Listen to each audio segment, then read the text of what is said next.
Hi guys, Redneck Wannabe here. I hope all is well with you and your family today.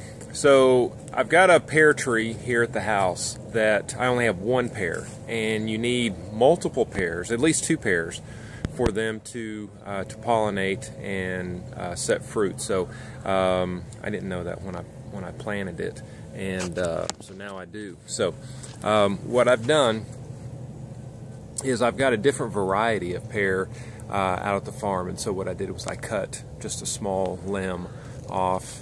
It's called a moon glow pear, and so I'm going to graft that onto this tree.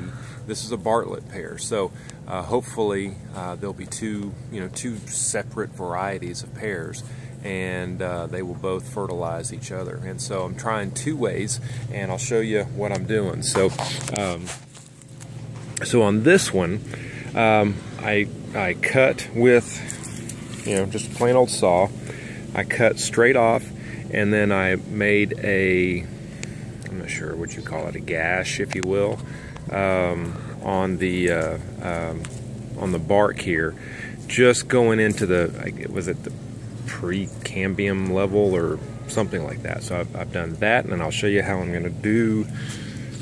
So this, I'm just going to slide right in there. Whoops, sorry. I'm just going to slide this right in there, and then with electrical tape, I'm going to tape it up real tight.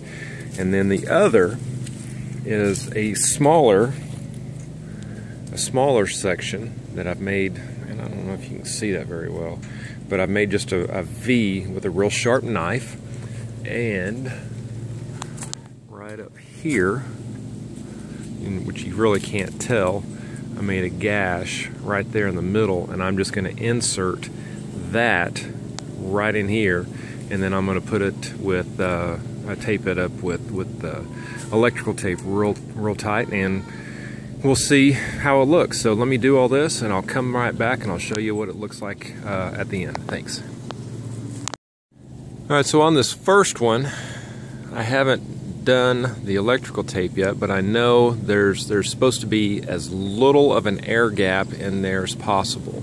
So so this is actually a second try, because the branch was originally about out to here, but it was smaller.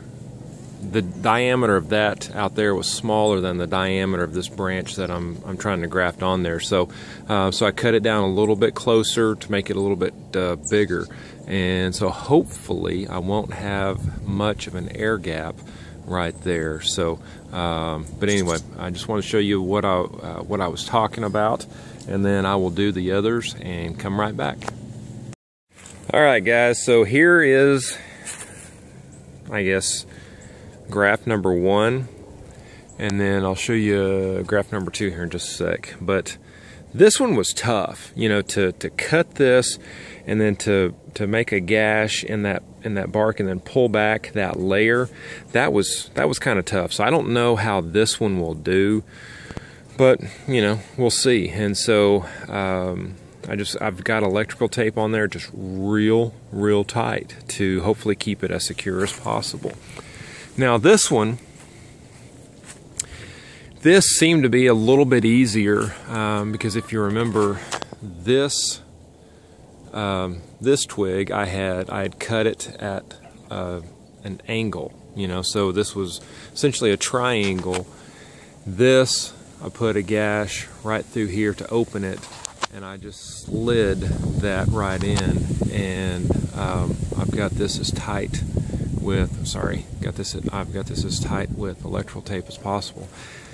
Now the way I understand it is you want as little of an air gap in there as possible, because if you have any air in there, it'll dry out, and it's more likely to die. So we'll see how this goes. It's not, when is New Year's?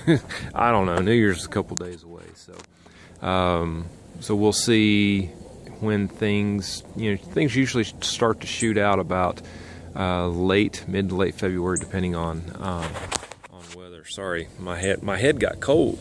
This is a bad thing about taking or cutting off all your hairs, man, your head just gets cold quick. So, but I'm not ever going to go back to having hair. So anyway, if you do this, I hope you did it a little bit better than I did, but I hope you have success if you do. So thanks for watching. I appreciate y'all. Y'all take care. Bye.